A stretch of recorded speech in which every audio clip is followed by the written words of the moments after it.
Hello friends, welcome to Creative Medicine. In this lecture, we will learn about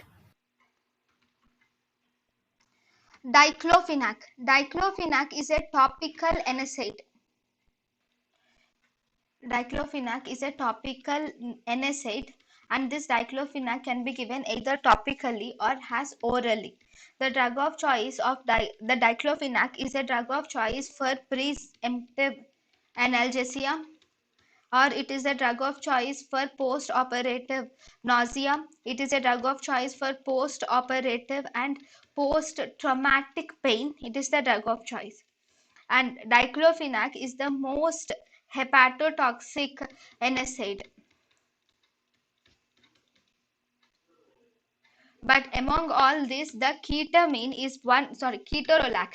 Ketorolac is one NSAID which is the only NSAID which can be given by intravenous route.